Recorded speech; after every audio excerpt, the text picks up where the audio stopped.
बच्चों, कैसे हो? आई होप सभी ठीक होंगे। ठीक है बेटा। और आज हम इलेक्ट्रिक फील्ड को यहाँ पर ओवर करने जा रहे हैं। लास्ट टॉपिक करवा रहा हूँ आपको, गॉस थ्योरम की लास्ट थ्योरम है। सुपर इंपॉर्टेंट है बेटी, electric field intensity due to spheres. Please याद रखना, बहुत इंपॉर्टेंट है। काफ़ी बार पेपर में ये आ चुकी है और आगे भी बड़ी इंपॉर्टेंट है। थोड़ा सा आप सिलेंडर वाला जो कंसेप्ट पढ़ा था उससे थोड़ी सी इसकी मैचिंग कर लेना, वहाँ से इसका थोड़ा सा बढ़िया लगेगा। यहाँ पर ये ख़त्म हो जाएगा, उसके बाद फिर क्या नाम है, इलेक्ट्रिक पोटेंशियल बढ़ाएंगे। ठीक है, तो स्टार्ट करते हैं। तो स्फीयर्स की बात करते हैं अपन। स्फीयर दो प्रकार के होते हैं। एक को स्फीयर को बोलेंगे अपन सॉलिड, और एक को बोलेंगे अपन होलो। ठीक है, सॉलिड में भी दो केस रहेंगे।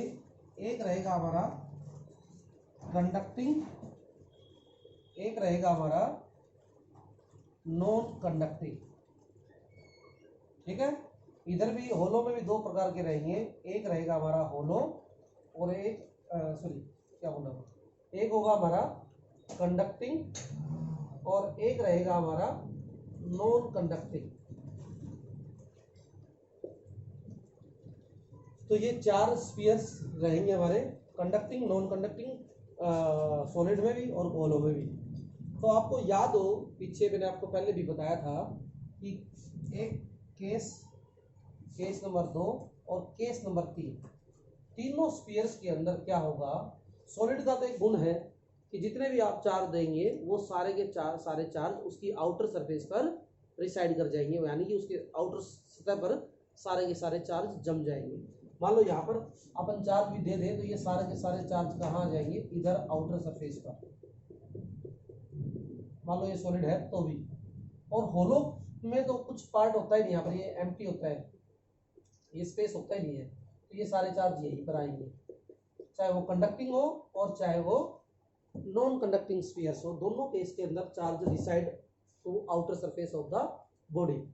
बट एकमात्र केस है जो कि ये सॉलिड, यानी कि 3 ये 4 वाला केस। इस केस में क्या हुआ, अगर सॉलिड ले और नॉन कंडक्टिंग ले। नॉन कंडक्टिंग का मतलब जैसे कि जो मेटालिक ना हो, नॉन मेटालिक भी कह सकते हैं उसका। ठीक है, तो इसके अंदर जो चार्ज होगा वो पूरी तरह से ऐसे चार्ज क्या हो जाएंगे, डिस्ट्रीब्यूट हो जाएंगे। और यहाँ पर हम +2 लेवल तक हम यूनिफॉर्मली डिस्ट्रीब्यूशन नहीं पढ़ेंगे, हालांकि नॉन यूनिफॉर्म भी हो सकता है। यहाँ चार्ज कम है, आगे तक बढ़ते जाएंगे, या यहाँ चार्ज ज़्यादा तो यहाँ कम होते जाएंगे। वो डिस्कस अभी नहीं करेंगे, हम केवल यूनिफॉर्म वाला ही ले रहे हैं, यूनिफॉर्मली चार्ज डिस्ट्रीब्यूशन के केस में। तो याद रखना, पीछे भी सिलेंडर का केस, अगर थोड़ा सा ये पढ़ने से पहले मैं चाहता हूँ कि आप सिलेंडर वाला केस भी पढ़ें, उसमें भी आपको समझ में आ जाएगा। और उसके लिए आप क्या करोगे, चैनल को ज़्यादा से ज़्यादा सब्सक्राइब करो और वो आपको वीडियो दोबारा से देखिए सिलेंडर वाला, तो ये बहुत बेहतरीन बन जाएगा आपका। तो याद रखना, जब भी सॉलिड कंडक्टिंग है, होलो नॉन कंडक्टिंग हो चाहे कंडक्टिंग हो, तीनों केस के अंदर charge reside on the outer surface of the body. But in case of the non conducting solid spheres के अंदर क्या होगा, चार्जेस आर डिस्ट्रीब्यूटेड। ठीक है, चलो आइए। तो 3 का मैं डेरिवेशन, 1 का, 2 का और 3 का एक डेरिवेशन बनाऊंगा और 4 का अलग। तो आज हम यही 2 डेरिवेशन पढ़ने वाले हैं बच्चों। तो देखिए, स्टार्ट करता हूँ यहाँ से कहानी। तो देखिए,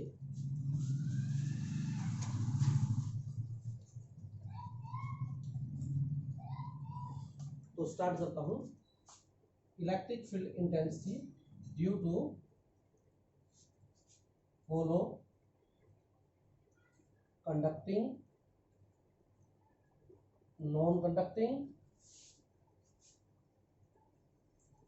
एंड सॉलिड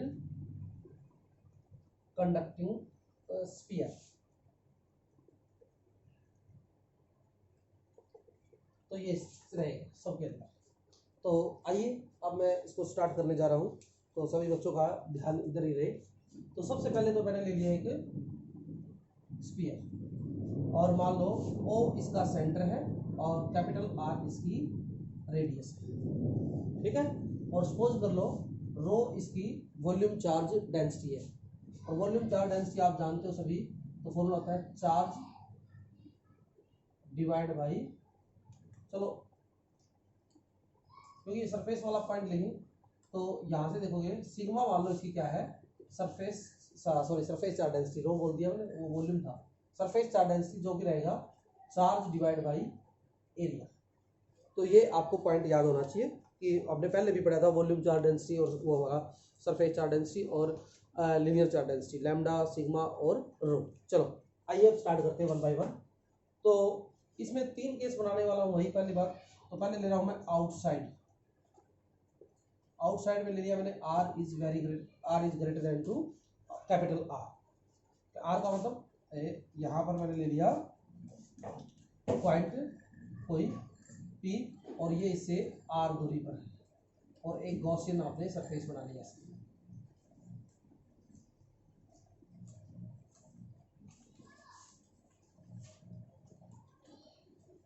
और इस केस में जो था आपने आउटसाइड लिया था R is greater than to R. तो इस पॉइंट पर लेंगे। अब जानते हो एरिया वेक्टर तो हमेशा क्या रहेगा बेटा, बाहर की तरफ। और इसी पर अगर हमने यहाँ पर चार्ज जो रहेगा हमारा वो ऐसे डिस्ट्रीब्यूट होता है, इन तीनों केस में पूरा चार्ज होगा वो आउटर सरफेस पर रिसाइड कर जाएगा। तो इलेक्ट्रिक फील्ड की डायरेक्शन भी यही आने वाली है, क्योंकि प्लस चार्ज है तो बाहर की तरफ।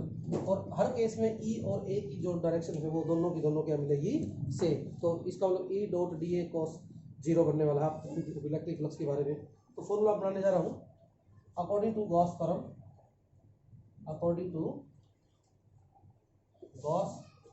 थ्योरम। क्या होता था याद हो तो, ई dot D S divide by Q divide by epsilon. सभी को याद होना चाहिए बात। तो इसको सोल्व करता हूँ, थोड़ा सा ध्यान से देखोगे। सिग्मा के टर्म में भी निकाल सकते हो इसको और आप चार्ज की टर्म्स में भी निकाल सकते हो। तो आपको पता है इन दोनों के बीच में एंगल 0 है, तो आप इसको अप्लाई करेंगे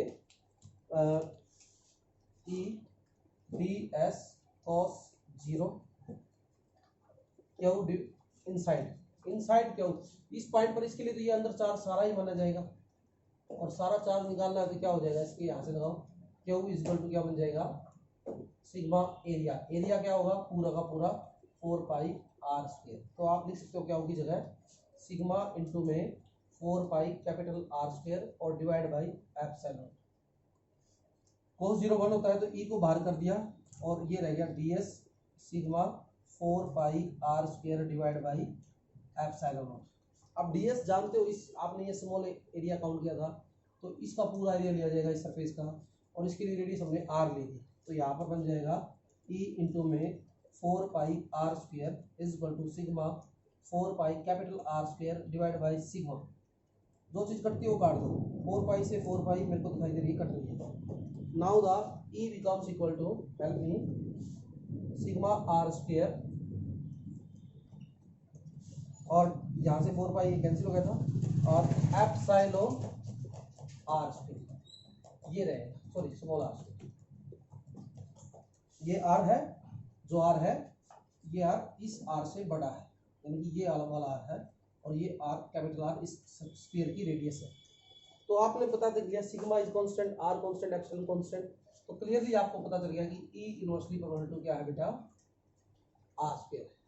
अगर आपको सिग्मा की टर्म्स में वैल्यू नहीं निकालनी है तो निकाल लो, क्यू की टर्म्स में निकाल लेता हूँ। चलो तो क्यू सिग्मा की वैल्यू आप निकाल सकते हो Q by charge by area था, आपको पता ही था 4 पाई आर स्क्वायर।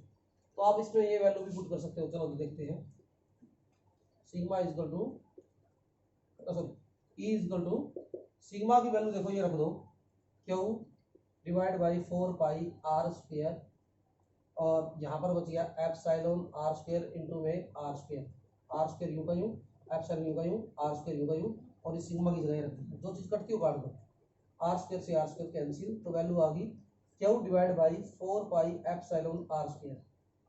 कुछ जाना पहचाना नहीं लग रहा आपको ये डेरिवेशन? याद करो ये डेरिवेशन हमने पढ़ा था। अगर मान लो कोई बॉडी या कोई चार्ज है और ये आर दूरी पर इस पी पॉइंट पर इलेक्ट्रिक इंटेंसिटी निकाले थे, यही तो आई थी बेटा। तो इसका मतलब ये आउटसाइड के लिए sphere look like a point charge body. याद रखना, अगर हम बाहर जाते हैं और दूरी बहुत ज़्यादा रेडियस ऑफ स्फीयर से, तो उस केस में जो हमारा स्फीयर होगा वो आपको लगेगा पॉइंट चार्ज बॉडी। तो ये पॉइंट याद रखना,